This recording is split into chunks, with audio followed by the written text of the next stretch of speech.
Bonjour à tous et bienvenue dans cette vidéo. Vous avez forcément vu passer sur la toile ces images où vous voyez un MiG-29 ukrainien qui fait ce qu'on appelle du loft. Il va prendre du facteur de charge, gagner en altitude, se séparer de deux bombes que la toile estime être des A2SM, cet armement que je connais bien. Et l'objectif de cette vidéo, c'est très simple, c'est vous permettre de comprendre ce qu'est cet avion actuellement utilisé en Ukraine, ce qu'est cette bombe donnée par la France, 50 exemplaires par mois à l'Ukraine, et pourquoi cette vidéo nous permet de nous faire une bonne idée de la situation dans l'espace aérien proche de la zone de front. Allez, jingle. Alors le workshop, en quoi ça consiste avec des briefs? C'est très simple, on arrive dans vos locaux avec une multitude d'ordinateurs, ils ont chacun leur petit nom, Maverick, Goose, Iceman, alors Goose je ne vous le conseille pas, et l'objectif c'est quoi? C'est de réussir une mission d'aide humanitaire. Pour ce faire, il va falloir réfléchir à l'état final recherché, au timing, qui maîtrise le temps, maîtrise son environnement, faire un brainstorming, apprendre à briefer et derrière débriefer et faire mieux le coup d'après. Ensuite, l'objectif, c'est de prendre cette méthodologie et de l'adapter à votre industrie et faire de vous et de vos collègues de meilleurs professionnels grâce aux méthodes issues de l'aérien.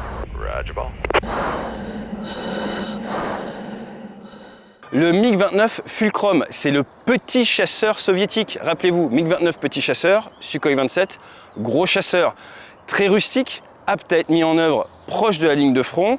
Eh bien, c'est de la conception, accrochez-vous bien, des années 70. Premier vol 1977, opérationnel à partir de 83, je suis né en 86, ça vous donne un petit peu l'idée. Et c'est plus de 1600 exemplaires qui ont été fabriqués pendant plusieurs dizaines d'années. C'est un aéronef robuste, qui marche bien, qui a fait ses preuves et qui, ces dernières années, en Ukraine, a été tuné, si je puis dire, et on est dans le nord, donc on peut en parler. Tuné, pourquoi? Tuné pour emporter de l'armement occidental, AGM-88, contre les systèmes solaires, et plus récemment, le Hammer, l'A2SM, cette bombe française fabriquée par Safran, dont je vais vous conter, si je puis dire, les mérites, juste après cette transition. Alors, l'A2SM, comme on appelle, l'armement air-sol modulaire, initialement Sagem, après Safran, c'est un programme qui nous vient de la fin des années 90. Ces premiers tirs ont été effectués début des années 2000 et vous avez des nouvelles versions qui ont été réfléchies pour pouvoir tirer du 250 kg, 500 kg ou même plus récemment 1 tonne sur Rafale. Cet armement est un succès à l'export, nous en avons vendu aux Égyptiens, aux Qataris, et également aux Marocains. Il peut donc être emporté sur certains Mirage, sur Rafale, mais également sur MiG-29. Alors comme je vous le disais, le MiG-29, à l'heure actuelle, c'est le 5e avion le plus utilisé au monde, avec plus de 800 exemplaires encore opérationnels. Vous êtes sur un chasseur qui fait 11 tonnes à vide, 18 tonnes au maximum, qui peut être bisonique, 2 fois la vitesse du son, et depuis peu, qui peut tirer cet A2SM. Vous avez en fait 3 types d'A2SM, avec 3 types de guidages terminaux différents. Vous avez dans tous les A2SM un guidage dit INS, inertiel. Vous avez des petits gyroscopes, un petit système, et votre bombe sait en permanence, grâce aux informations données par le porteur initialement, où elle se trouve et où se trouve sa cible.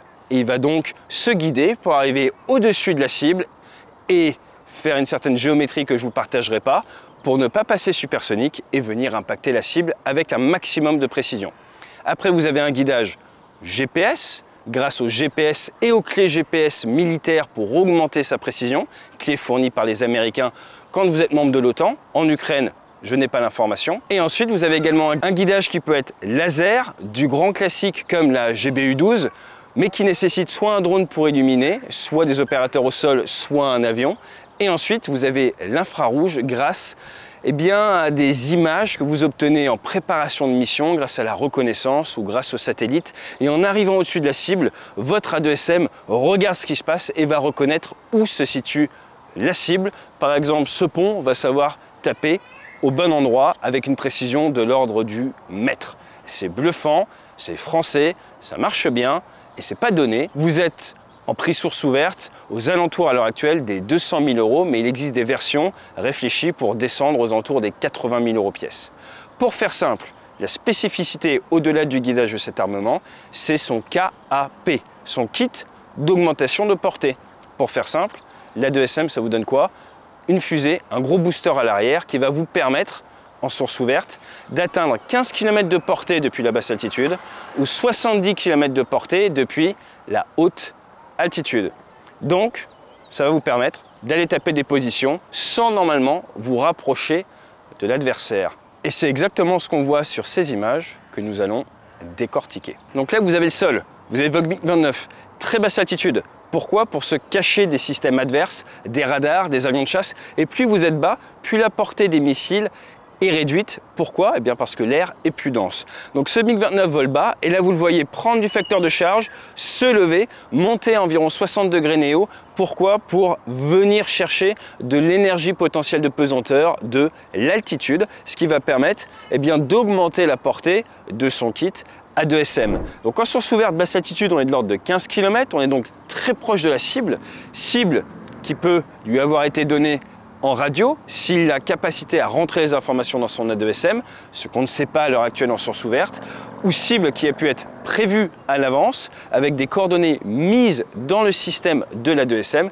ce qui permet en fait de faire un assaut sur une cible connue à l'avance. Méfiez-vous de ces images, de ce montage qui tourne sur la toile. Le départ de missile, ça me va. Après, derrière, nous n'avons aucun moyen de vérifier que c'est effectivement ces A2SM. Et donc, on pourrait très bien également vous faire un montage comme ça.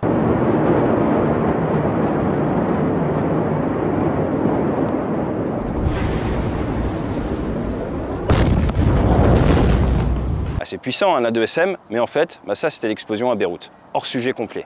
Donc encore une fois, méfiez-vous des images. Là, ce que l'on analyse, c'est cette trajectoire très basse altitude qui nous montre qu'on est dans un environnement où il y a danger. Ça peut venir de l'aérien, ça peut venir de système solaire. Il y a cette volonté de ne pas rester longtemps à découvert. Et vous voyez dans cette trajectoire que le pilote, en fait, il est stressé, il est tendu.